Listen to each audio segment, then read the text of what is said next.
गांव में हेमलता नाम की बूढ़ी विधवा महिला रहा करती थी। हेमलता अपने घर के बाहर खड़ी थी कि तभी एक कमजोर लड़का हेमलता के पास आकर कहता है, भगवान के नाम पर कुछ खाने को दे दो माँ जी, मैंने 2 दिन से कुछ नहीं खाया। तुम तो शक्ल से भिखारी नहीं लगते। मैं भिखारी नहीं हूँ, कुछ समय पहले मेरा व्यापार ठप पड़ गया। मेरे माता पिता की भी एक रोड एक्सीडेंट में मौत हो गई। मैं अनाथ हो गया। मैं मेहनत मजदूरी करके अपना पेट पालता हूँ, लेकिन पिछले कुछ समय से मैं बीमार चल रहा हूँ, इसलिए मेहनत मजदूरी नहीं कर पा रहा। उस कमजोर लड़के की बात सुनकर हेमलता को तरस आ गया। हेमलता तुरंत रसोई से कुछ भोजन निकालकर उस लड़के को पकड़ाती हुई कहती है, ये लो बेटा, पेट भर कर खाना, और हाँ, अगर दोबारा भूख लगे तो यहाँ पर चले आना। हेमलता की बात सुनकर वो लड़का वहाँ से चला गया। हेमलता मुस्कुराती हुई अपने घर के अंदर गई ही थी कि तभी उसकी बहू राधा क्रोधित होकर हेमलता से कहती है, ये क्या नौटंकी लगा रखी है माँ जी? एक तो वैसे ही महंगाई आसमान छू रही है, ऊपर से आप रसोई से भोजन निकालकर लोगों को मुफ्त में बांट रही हैं। ये कैसी बातें कर रही हो तुम बहू? वो बेचारा भूखा था और भूखे को खाना खिलाना हमारा कर्तव्य है। अगर इतना ही कर्तव्य निभाना है तो खुद 4 पैसे कमाकर घर पर क्यों नहीं लाती? जब 4 पैसे कमाओगी तो तुम्हें भी पता लग जाएगा कि पैसे कमाना कितना मुश्किल काम होता है। वैसे भी मेरे पति दिन रात मेहनत फिजूल खर्च के लिए नहीं करते। तुम्हारा पति बनने से पहले मेरा बेटा है, और मत भूलो, मैंने और मेरे स्वर्गवासी पति ने दिन रात कड़ी मेहनत करके अपने बेटे को पाल पोस कर बड़ा किया है और उसे कमाने के लायक बनाया है। अगर ऐसा किया भी है तो कोई एहसान नहीं किया है। हर माता पिता अपनी संतान के लिए यही करते हैं। मुझसे ज्यादा जुबान लड़ाने की जरूरत नहीं है बहू। वैसे भी इस उम्र में आकर भी मैं सुबह दोपहर शाम का भोजन स्वयं ही बनाती हूँ। अच्छा, तो मुझे जता रही हो? जता नहीं रही हूँ बहू, तुम्हें ये बताना चाह रही हूँ कि मैं अभी मुफ्त का नहीं खाती, और मैंने उस गरीब को भोजन भी अपने हिस्से का दिया है। मैं आज दोपहर का भोजन नहीं करूंगी। इतना कहकर हेमलता अपने कमरे के अंदर चली गई। शाम को जैसे ही राधा का पति राजेश घर पर आया, राधा बुरी तरह से क्रोधित होकर राजेश से कहती है, सुनिए जी, मैं और माँ जी अब एक साथ नहीं रह सकते। अब क्या हुआ राधा? क्या हुआ? अरे ये पूछो क्या नहीं हुआ? तुम इतनी मेहनत से काम करते हो, तब कहीं जाकर हमारे घर पर अच्छा भोजन बनता है, मगर माँ जी वही भोजन गरीबों को मुफ्त में बांट देती हैं। ये सुनकर राजेश बुरी तरह से क्रोधित हो गया और सीधा अपनी माँ के कमरे में गया। ये मैं क्या सुन रहा हूँ माँ? लगता है बहू ने तेरे कान भर दिए हैं बेटा। बस करिए माँ, जब से मेरा विवाह हुआ है तब से मैं हर रोज आपकी शिकायत सुनता हूँ। अब फैसले की घड़ी आ गई है। कैसा फैसला? देखिए माँ, वैसे भी मेरा कामकाज पिछले कुछ समय से सही नहीं चल रहा, और ऊपर से घर के खर्च भी बहुत ज्यादा हैं। अब मेरे ऊपर जिम्मेदारी और बढ़ गई है। साफ साफ बोल बेटा, तू कहना क्या चाहता है? यही माँ कि अब मैं तुम्हारा खर्चा नहीं उठा सकता। आप वृद्धाश्रम जाने की तैयारी कर लीजिए। राजेश की बात सुनकर हेमलता की आंखों में आंसू आ गए। वाह बेटे वाह, क्या इसी दिन के लिए मैं और तेरे पिता ने पाल पोस कर तुझे बड़ा किया था? तुझे अब अपनी माँ का 2 वक्त का खाना भी भारी लगने लगा है ना? क्या इसीलिए मैंने अपने पति से जिद की थी कि ये मकान वो तेरे नाम कर दे? मैंने तेरी खुशी के लिए क्या क्या नहीं किया राजेश।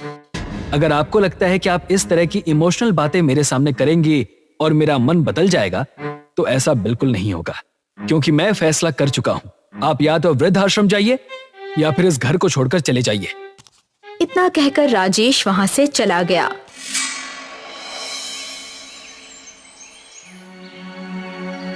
अगली सुबह हेमलता अपने घर से बाहर निकल गई और अपने घर से बहुत दूर जाकर एक पेड़ के नीचे फूट फूट कर रोने लगी। हे भगवान, हम अपनी संतान को पालने के लिए क्या क्या नहीं करते, और बड़ी होकर वही संतान हमारे साथ ऐसा व्यवहार करती है। क्या मैंने एक भूखे को खाना खिलाकर बहुत बड़ा पाप किया है भगवान? तभी हेमलता के कानों में पीछे से एक लड़के की आवाज टकराई। हेमलता ने जैसे ही पलटकर देखा तो पीछे वही कमजोर सा लड़का खड़ा था जिसे उसने एक दिन पहले खाना खिलाया था। कुछ नहीं बेटा, बस अपनी किस्मत पर रो रही हूँ। नहीं माँ जी, बात कुछ और है। मैंने अभी सुना कि आप भगवान से कुछ शिकायत कर रही थी। हेमलता फूट फूट कर रोने लगी और उसे सारी घटना बताने लगी। सच तो ये है कि जिनके पास माँ होती है उन्हें उनकी कदर नहीं होती। आप मेरे साथ मेरे घर चलिए। नहीं नहीं बेटा, तुम वैसे भी परेशान हो। मैं तुम्हारे ऊपर बोझ नहीं बनना चाहती। आपने ऐसा कहकर मेरा दिल तोड़ दिया माँ जी। कल मैं बहुत ज्यादा परेशान था, परंतु आज नहीं। मैं घर पर अकेला रहता हूँ। मुझे भी अपनी माँ की बहुत याद आती है। आप मेरे साथ रहेंगी तो मुझे ऐसा लगेगा जैसे भगवान ने मुझे एक और माँ दे दी। हेमलता उसके साथ उसके घर पर आ गई। कुछ देर बाद वो लड़का बाजार से सब्जी और थोड़ा सा आटा ले आया और हेमलता से बोला, कल मैंने आपके हाथ का भोजन खाया था तो उंगलियां चाटता रह गया था। आज मैं फिर खाना चाहता हूँ। हेमलता मुस्कुराते हुए भोजन तैयार करने लगी। भोजन खाकर वो लड़का उंगलियां चाटते हुए बोला, आपने खाना बहुत ही स्वादिष्ट बनाया है माँ जी। अच्छा ये बताओ, तुम्हारा नाम क्या है? मैं तुम्हारा नाम अब तक पूछ ही नहीं पाई। मेरा नाम किशन है माँ जी। आप कोई ढाबा या होटल क्यों नहीं खोल लेती? बेटा, ढाबा या होटल पैसों से खुलता है। किशन गहरी सोच में डूब गया। क्या सोचने लगे बेटा? कुछ समय पहले मैं मुंबई गया था। वहाँ पर मैंने एक अजीब सर्विस देखी। वहाँ पर काम करने वाले व्यक्तियों को टिफिन के द्वारा खाना सप्लाई किया जाता है। तो तुम कहना क्या चाहते हो? क्यों ना माँ जी, आप भी गांव में टिफिन सर्विस शुरू कर दें। आप खाना बहुत अच्छा बनाती हैं। गरीबों के लिए टिफिन की कीमत 1 रुपया रखिए और जो गरीब नहीं है उनकी कीमत 100 रखिए। लेकिन किशन, हमारे टिफिन को कौन खरीदेगा? आप उसकी चिंता मत कीजिए। आजकल ऑनलाइन का दौर है। मैं ऑनलाइन बिजनेस का सारा सेटअप कर दूंगा। और उसके लिए ये धन कहाँ से आएगा? माँ जी, मैं अपना घर गिरवी रख दूंगा। तुम मेरे लिए इतना सब कुछ क्यों कर रहे हो? माँ जी, आप इन दुनिया वालों को दिखा दीजिए कि एक औरत के अंदर कितनी शक्ति होती है। वो अगर बूढ़ी भी हो जाए तो भी वो दुनिया वालों को झुका सकती है। किशन की बात सुनकर हेमलता के अंदर आत्मविश्वास जाग उठा। अगले दिन किशन अपने घर के कागज गिरवी रखकर उसके बदले में कुछ रुपए उठाकर बाजार से बहुत सारा राशन खरीद कर ले आया। हेमलता भोजन बनाने में जुट गई और किशन भोजन को टिफिन में पैक करने लगा। किशन, कहीं ऐसा ना हो कि सारा का सारा भोजन बेकार चला जाए। चिंता मत कीजिए माँ जी, मैंने बढ़िया टिफिन सर्विस वेबसाइट बनाकर टिफिन की कीमत सेट कर दी है। मुझे विश्वास है कि कुछ ही देर में फोन की घंटी बजने लगेगी, क्योंकि अब गांव वाले भी मोबाइल रखते हैं। तुम्हारी बात सही है बेटा, लेकिन गरीब मोबाइल नहीं रखते। किशन ने इतना कहा ही था कि तभी उसके फोन की घंटी बज उठी। किशन मोबाइल की स्क्रीन पर देखकर खुशी से चहकता हुआ हेमलता से कहता है, माँ जी, हमें अपना पहला ऑर्डर मिल गया है। पहली बार में ही हमें 5 टिफिन का ऑर्डर मिला है, वो भी गांव की पुलिस चौकी से। किशन टिफिन अपनी साइकिल पर रखकर सीधे अपने गांव के थाने की ओर चल दिया। कुछ देर के अंदर किशन थाने के अंदर खड़ा था। एक पुलिस वाला किशन से कहता है, अरे भाई, हमने मोबाइल पर तुम्हारी बढ़िया टिफिन सर्विस का ऐड देखा, इसीलिए सोचा कि टिफिन मंगा कर देखते हैं कि तुम 100 रुपए में क्या खिला रहे हो। हाँ हाँ, क्यों नहीं साहब, एक बार खाएंगे तो उंगलियां चाटते रह जाएंगे। कुछ देर में पुलिस वाले ने टिफिन के अंदर रखा हुआ भोजन खाया। एक पुलिस वाला किशन से कहता है, भाई, टिफिन खाकर तो हमें मजा आ गया। इतना स्वादिष्ट भोजन तो हमें घर में भी नहीं मिलता। क्या तुम रोज थाने में टिफिन लेकर आ सकोगे? हाँ हाँ साहब, क्यों नहीं। वैसे ये भोजन किसने बनाया है? मेरी माँ ने। कुछ दिनों में हेमलता का टिफिन सर्विस बुढ़िया की टिफिन सर्विस के नाम से आसपास के गांव में भी प्रसिद्ध होने लगी और किसी को भी अगर भूख लगती तो वो तुरंत बुढ़िया टिफिन बॉक्स के नंबर पर फोन घुमा देता। ये सब देखकर उस इलाके की कलेक्टर सुमित्रा अपनी सेक्रेटरी से कहती है, आखिर ये बुढ़िया टिफिन बॉक्स का चक्कर क्या है? कलेक्टर साहिबा, एक बूढ़ी औरत जो अपने कमजोर बेटे के साथ रहती है, ये कंपनी उसी की है। क्या आपने कभी उसके टिफिन का स्वाद चखा है? नहीं? तो फिर आपको उसके टिफिन का स्वाद चखना ही चाहिए। आपको उनके खाने में घर के खाने की महक महसूस होगी। अपनी सेक्रेटरी के कहने पर सुमित्रा ने बुढ़िया टिफिन बॉक्स से एक टिफिन मंगवाकर जैसे ही भोजन खाया, वो खुशी से अपनी सेक्रेटरी से बोली, इस बूढ़ी औरत के हाथों में तो जादू है, हमें इसकी मदद करनी चाहिए। मैंने सुना है कि ये गरीबों को केवल 1 रुपए में टिफिन देती है। मैं इस बूढ़ी औरत से जरूर मिलने जाऊंगी। अगले दिन कलेक्टर सुमित्रा हेमलता से मिलने पहुंच गई। तुमने इस उम्र में ये सब कुछ करके साबित कर दिया है कि औरत कभी किसी से कमजोर नहीं है। मैं तुम्हारी बुढ़िया टिफिन बॉक्स कंपनी को सरकार की तरफ से 50 लाख रुपए का चेक देती हूँ। कलेक्टर 50 लाख रुपए का चेक देकर वहाँ से चली गई। कुछ ही दिनों में किशन के घर की जगह एक आलीशान हवेली बनी हुई थी और अब वहाँ पर हेमलता का हाथ बटाने के लिए बहुत सारे लोग भी उपलब्ध थे। एक दिन हेमलता किशन से बातें कर रही थी कि तभी वहाँ उसकी बहू राधा और बेटा राजेश आ गए। माँ, आप हमें छोड़कर कहाँ चली गई थी? हमने आपको कहाँ कहाँ नहीं ढूंढा। मुझसे भूल हो गई माँ जी, मुझे माफ कर दीजिए। मैं आपको घर ले जाने के लिए आया हूँ। तुम दोनों यहाँ पर आए, मुझे बहुत अच्छा लगा। मैंने तुम दोनों को माफ कर दिया, लेकिन मैं तुम्हारे साथ घर नहीं जा सकती। मैं अपने दूसरे बेटे के साथ ही अपना जीवन बिताऊंगी। ये आप कैसी बातें कर रही हैं माँ? आपका तो बेटा सिर्फ मैं हूँ ना। नहीं राजेश, मेरा एक बेटा और भी है जिसने मुसीबत में मेरा साथ दिया। मैंने इसे केवल 1 वक्त का खाना खिलाया था और इसने इसके बदले में मुझे अपनी माँ बना लिया और तुम्हें मैंने पाल पोस कर बड़ा किया। खुद भूखी और प्यासी रहकर तुम्हें पढ़ाया लिखाया और तुमने 1 वक्त के भोजन के लिए मुझे वृद्धाश्रम जाने के लिए कह दिया और यहाँ तक कह दिया कि तुम मेरा खर्चा नहीं उठा सकते। मैं नहीं आ सकती। मैं जानती हूँ तुम्हें यहाँ मेरी याद खींच कर नहीं लाई, बल्कि मेरी प्रसिद्धि और दौलत यहाँ पर खींच कर लाई है। तुम दोनों जा सकते हो। हेमलता की बात सुनकर राजेश और राधा मुंह लटकाकर वहां से चले गए और देखते ही देखते हेमलता का बुढ़िया टिफिन सर्विस सारे देश में प्रसिद्ध हो गई। एक गांव में सुधा नाम की बूढ़ी औरत रहा करती थी। उसके परिवार में उसका बड़ा बेटा निरंजन और उसकी बेटी शिखा ही थी। उसकी बेटी शिखा गांव में ब्यूटी पार्लर चलाया करती थी। एक दिन की बात है, सुधा सोकर उठी तो उसने देखा कि उसकी बेटी तैयार होकर कहीं जा रही थी। शिखा, इतनी सुबह सुबह तैयार होकर तुम कहाँ जा रही हो? अभी तो ब्यूटी पार्लर खोलने का टाइम भी नहीं हुआ। मैं ये शहर छोड़कर जा रही हूँ माँ। अब मुझे इस गांव में नहीं रहना। ये कैसी बात कर रही हो तुम? नहीं रहने से तुम्हारा क्या मतलब है? तभी सुधा का बेटा निरंजन वहां आकर बोला, शिखा, तुम बताते क्यों नहीं माँ को कि तुम ये शहर ही नहीं बल्कि देश भी छोड़कर जा रही हो, वो भी मेरे साथ। सुधा अपने बेटे की ओर देखकर बोली, बेटा, ये कैसी बातें कर रहे हो तुम? मैं सही कह रहा हूँ माँ।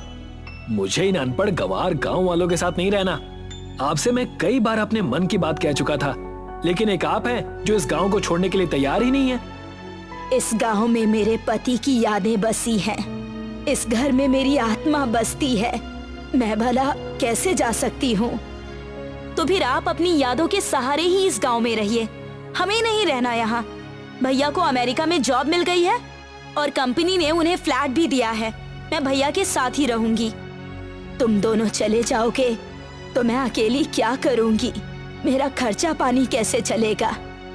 वो सब मुझे नहीं पता माँ।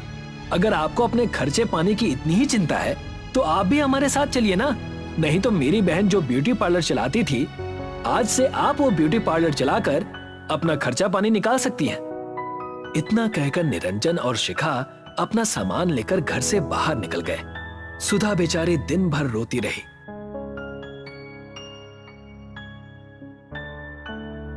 अगले दिन सुधा अपने आप से बोली, मेरे बच्चे अपने आप को समझते क्या है? इन दोनों को क्या लगता है कि उनके बगैर उनकी माँ अकेले नहीं रह सकती? शिखा शायद भूल गई कि उसने ब्यूटिशियन का कोर्स मुझसे ही सीखा था।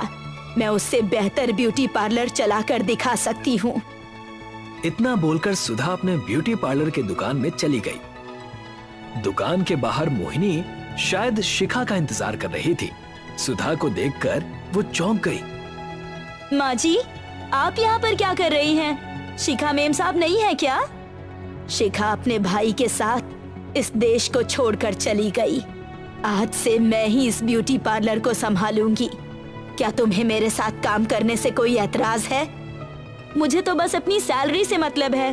ब्यूटी पार्लर आप चलाओ या आपकी बेटी, मुझे कोई फर्क नहीं पड़ता। सुधा मुस्कुराती हुई ब्यूटी पार्लर के अंदर चली गई। कुछ देर के बाद एक 20 वर्षीय लड़की ब्यूटी पार्लर के अंदर आ गई। शिखा दीदी कहाँ है? मोहिनी के बोलने से पहले ही सुधा बोली, शिखा गांव छोड़कर चली गई है बेटी। तुम बताओ, तुम्हें क्या करवाना है? देखो, मुझे अपने चेहरे पर मसाज करवाना है। मसाज थोड़ा अच्छा करना, क्योंकि आज मुझे एक शादी में जाना है। सुधा मोहिनी की ओर देखकर बोली, सामने जो क्रीम रखी हुई है उसको उठाओ। सुधा अपने हाथों से उस लड़की की मसाज करने लगी। मसाज पूरा होने के बाद वो लड़की खुश होती हुई बोली, अरे वाह माँ जी, आपके हाथों में तो जादू है। आपने तो मेरे चेहरे पर अलग ही ग्लो ला दिया। आप अपनी बेटी से कहीं ज्यादा अच्छा मसाज करती हैं। इतना कहकर वो लड़की वहां से चली गई। अगले दिन वही लड़की कुछ और लड़कियों को लेकर ब्यूटी पार्लर के अंदर आ गई और सुधा की ओर देखकर बोली, माँ जी, कल मैं जिस फंक्शन में गई थी, वहाँ के लोग मुझे घूर घूर के देख रहे थे। जानती है क्यों? सिर्फ आपके किए हुए मसाज की वजह से। और मेरी दोस्त भी मुझसे जिद करने लगी कि वो भी आप ही के हाथों से मसाज करवाएगी। ये तो बहुत अच्छी बात है बेटी। सुधा सबका मसाज करने लगी। कुछ ही दिनों में सुधा का ब्यूटी पार्लर पहले से और ज्यादा अच्छा चलने लगा। समय ऐसे ही बीतने लगा। कुछ महीनों बाद सुधा के ब्यूटी पार्लर पर एक लग्जरी कार आकर रुक गई। कार के अंदर से एक लंबा चौड़ा व्यक्ति एक लड़की के साथ ब्यूटी पार्लर के अंदर आकर सुधा से बोला, मेरा नाम कर्मदास है, मैं एक विधायक हूँ। कल मेरी बेटी की शादी है। सुना है कि आप मेकअप बहुत अच्छा करती हैं। ये तो मेरे लिए बहुत ही सौभाग्य की बात है विधायक जी, जो आप इतना विश्वास करके अपनी बेटी को यहाँ लेकर आए। मैं आपकी बेटी को इतनी सुंदर बना दूंगी कि उसके विवाह के समय उसके चेहरे पर से किसी की नजर नहीं हटेगी। सुधा विधायक की बेटी के चेहरे पर मसाज करने लगी। विधायक खुश होकर चला गया, मगर कुछ ही देर बाद वो कुछ गुंडों को लेकर आ धमका, ये तुमने बिल्कुल भी अच्छा नहीं किया। मैं तुम्हारा मसाज पार्लर बंद करवा दूंगा। ये कैसी बातें कर रहे हैं आप विधायक जी? अचानक आपको क्या हो गया? कुछ देर पहले तो आप बड़े खुश होकर गए थे। तुमने मेरी बेटी के चेहरे पर क्या किया है? जब से वो अपने चेहरे पर मसाज करवा कर घर गई है, उसके चेहरे पर खुजली हो रही है। जानती हो, तुमने उसका पूरा चेहरा खराब कर दिया है। मुझे शहर से डॉक्टर बुलवाना पड़ा। मेरी समझ में नहीं आ रहा कि मैं क्या करूं। कल उसकी शादी है, कहीं लड़के वाले उसका चेहरा देखकर शादी के लिए मना न कर दे। मैंने तो उसी क्रीम से मसाज किया था जिस क्रीम से मैं हर लड़की की मसाज करती हूँ। वो सब मुझे नहीं पता। आज के बाद ये ब्यूटी पार्लर अब नहीं चलेगा। इतना कहकर विधायक ने सुधा को ब्यूटी पार्लर से बाहर निकाल दिया और उसके पार्लर में ताला लगा दिया।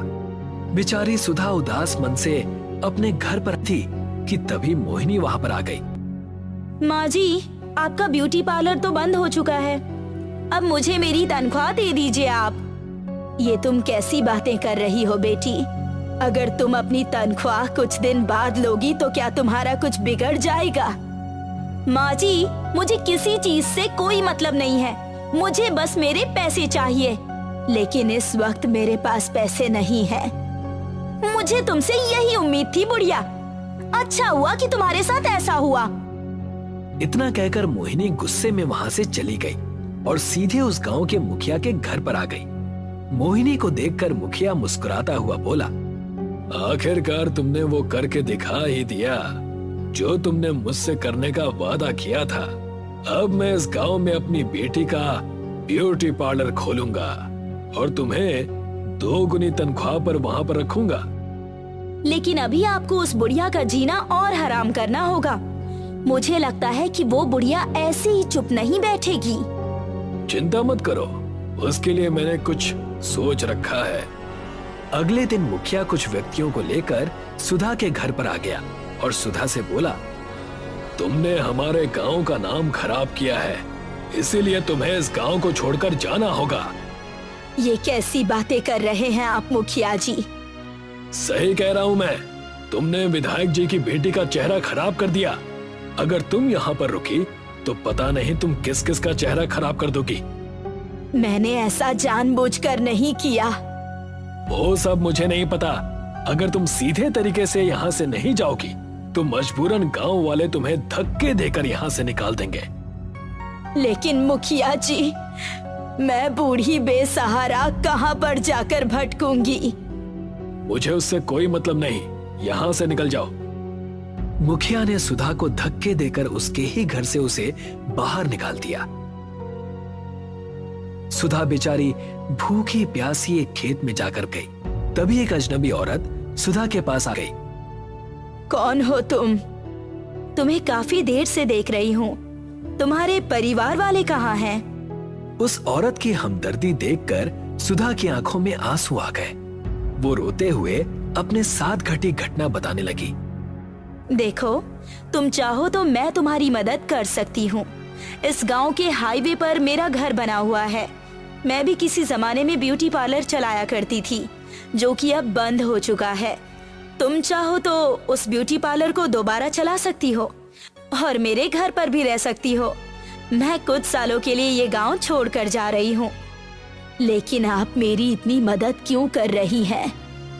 एक दूसरे की मदद करना अच्छा होता है, इसीलिए। लेकिन अब मेरे ऊपर कौन विश्वास करेगा? चिंता मत करो, तुम ब्यूटी पार्लर खोलो। मेरे ब्यूटी पार्लर में जो क्रीम रखी हुई है, तुम उसी क्रीम से ही लोगों के चेहरे पर मसाज करना और उसके बाद तुम देखना उसका कमाल। सुधा उस औरत के साथ चली गई और उसका ब्यूटी पार्लर आंखें फाड़ फाड़ कर देखने लगी, क्योंकि वो बहुत ही सुंदर बना हुआ था।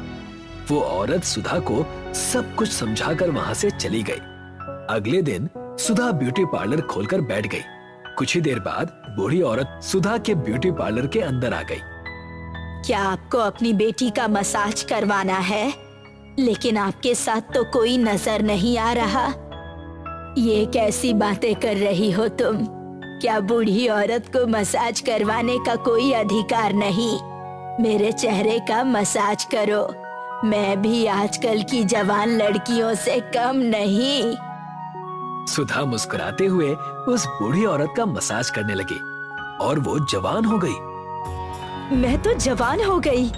ऐसा कैसे संभव हो सकता है? ये तो मेरी भी समझ में नहीं आया कि ऐसा चमत्कार कैसे हुआ। बूढ़ी औरत अब जवान हो चुकी थी। उसने ढेर सारे पैसे सुधा के हाथ में रख दिए। एक दिन सुधा के मन में एक विचार आया और वो अपने आप से बोली, हमारे देश में बहुत सी ऐसी लड़कियां हैं जो ज्यादा उम्र होने की वजह से अपने घर पर बैठी हुई हैं और कोई भी उनसे विवाह नहीं करता। आज के बाद मैं उन लड़कियों की मसाज मुफ्त में करूंगी। सुधा ने अखबार में एक ऐड दे दिया। ऐड देते ही उसके मसाज पार्लर में और लड़कियों की लाइन लगने लगी, जो उम्र ज्यादा होने की वजह से बूढ़ी नजर आती थी। कुछ दिनों के बाद वही विधायक अपनी बेटी को लेकर सुधा के पास आया। मुझे माफ कर दो माँ जी, मैं अपनी बेटी का बिगड़ा हुआ चेहरा देखकर कुछ ज्यादा ही क्रोधित हो गया था। मैंने आपको अपमानित किया। मुझे नहीं पता तुम्हारी बेटी का चेहरा कैसे बिगड़ा, लेकिन यकीन मानो तुम्हारी बेटी का चेहरा बिगाड़ने में मेरा कोई हाथ नहीं है। मेरी बेटी की शादी टूट गई और अब उससे कोई शादी करने को तैयार नहीं। चिंता मत कीजिए। इतना कहकर सुधा उसकी बेटी के चेहरे पर मसाज करने लगी। मसाज करते ही उसकी बेटी का चेहरा बिल्कुल ठीक हो गया। इधर गांव का मुखिया सुधा का ब्यूटी पार्लर चलना देखकर काफी परेशान हो चुका था। वो क्रोधित होते हुए मोहिनी की ओर देखकर बोला, आखिर ये सब कुछ हो क्या रहा है मोहिनी? मुझे खुद नहीं पता, बस इतना पता है कि बूढ़ी औरतें उसके पार्लर में जाती हैं और जवान होकर बाहर निकलती हैं। अरे उसने तो बहुत ज्यादा उम्र की औरतों को भी जवान करना शुरू कर दिया है। धीरे धीरे उसका नाम बढ़ता जा रहा है। अगर ऐसा ही हाल रहा तो वो दिन दूर नहीं जब उसका कद मुझसे भी बड़ा हो जाएगा। बड़ा हो नहीं जाएगा, बल्कि बड़ा हो चुका है। शायद आपको पता नहीं कि जिस विधायक की बेटी का चेहरा मेरी वजह से बिगड़ा था, कल उस बुढ़िया ने उसका चेहरा बिल्कुल सही कर दिया। आखिर उसके पास ये जादुई शक्तियाँ आई कहाँ से? पता नहीं। वो जिस जगह पर अपना ब्यूटी पार्लर चला रही है, वो जगह बरसों से बंद पड़ी हुई थी। सुधा वहाँ पर कैसे पहुँची, इसका किसी को कोई अंदाजा नहीं है और लोगों को इस बात से मतलब भी नहीं है, क्योंकि सुधा सबकी मदद कर रही है। मेरे पास एक तरकीब है। हमें इस रहस्य को जानने के लिए उसके ब्यूटी पार्लर के अंदर जाना होगा। तुम एक बहुत अच्छी ब्यूटिशियन हो। तुम मेरा और अपने चेहरे का ऐसा मेकअप करो कि हम दोनों बिल्कुल बूढ़े नजर आए। उसके बाद जाकर देखते हैं कि वो आखिर क्या चमत्कार करती है। वो दोनों बूढ़े का रूप लेकर सुधा के ब्यूटी पार्लर में चले गए। मैं बूढ़ा होने के साथ साथ बहुत ज्यादा बदसूरत भी हूँ। लोग मुझे ताने देते हैं। मैं चाहता हूँ कि आप मुझे जवान कर दे। मैं सिर्फ लोगों के चेहरे का मसाज करती हूँ। वो कैसे जवान हो जाती हैं, ये मुझे भी नहीं पता। वैसे तुम्हारे साथ में ये कौन है? ये मेरी पत्नी है। सुधा ने उन दोनों के चेहरे पर मसाज कर दिया, मगर उन दोनों के चेहरे पर कोई परिवर्तन नहीं आया। मेरा चेहरा तो बिल्कुल वैसा का वैसा ही है। मैं तो जवान ही नहीं हुआ। इसका मतलब तुम लोगों को धोखा दे रही हो। मैं तुम्हारी पुलिस में शिकायत करूंगी। इतना कहकर मुखिया और मोहिनी वहाँ से निकलकर घर पर आ गए। हम दोनों के चेहरे पर तो ऐसा कुछ भी नहीं हुआ मोहिनी। लगता है कोई दूसरा तरीका अपनाना पड़ेगा। अब इस मेकअप को साफ कर दो। सुधा अपने और मुखिया के चेहरे का मेकअप साफ करने लगी, मगर मोहिनी के लाख कोशिश करने के बावजूद मेकअप साफ नहीं हुआ। क्या हुआ मोहिनी? तुम्हारा मेकअप मेरे चेहरे से उतर क्यों नहीं रहा? मुझे नहीं पता मुखिया जी कि ये सब कुछ कैसे हुआ। मेरे भी चेहरे से मेकअप नहीं उतर रहा। ऐसा लग रहा है जैसे कि ये मेकअप हमारे चेहरे के अंदर बस गया हो। मुखिया और मोहिनी घबराकर सीधे सुधा के पास चले गए। मुझे माफ कर दो। मुझे भी माफ कर दीजिए। मेरी ही वजह से आपका ब्यूटी पार्लर बंद हुआ था। मैंने ही आपको खराब क्रीम दी थी, जिसकी वजह से विधायक जी की बेटी का चेहरा बिगड़ा। अब हम दोनों को प्लीज ठीक कर दीजिए। तुम दोनों यहाँ से जा सकते हो। शायद ईश्वर ने तुम्हें तुम्हारे कर्मों की सजा दी है। और रही बात जवान होने की, तो मैं सिर्फ लोगों का मेकअप करती हूँ। वो कैसे जवान हो जाती हैं मुझे भी नहीं पता। मोहिनी और मुखिया मुंह लटकाकर रोते हुए वहाँ से चले गए। तभी वहाँ पर एक तेज प्रकाश हुआ और वही औरत जिसने सुधा की मदद की थी सामने निकल कर आई। कौन हो तुम? मैं मेकअप की देवी हूँ। तुम्हें परेशान देखकर मैंने तुम्हारी सहायता की। तुमने जिस तरह से उन लड़कियों की सहायता की है जिनके रिश्ते नहीं हो पाए, मुझे तुम पर बहुत गर्व है। आज से ये ब्यूटी पार्लर तुम्हारा हुआ। इतना कहकर वो गायब हो गई।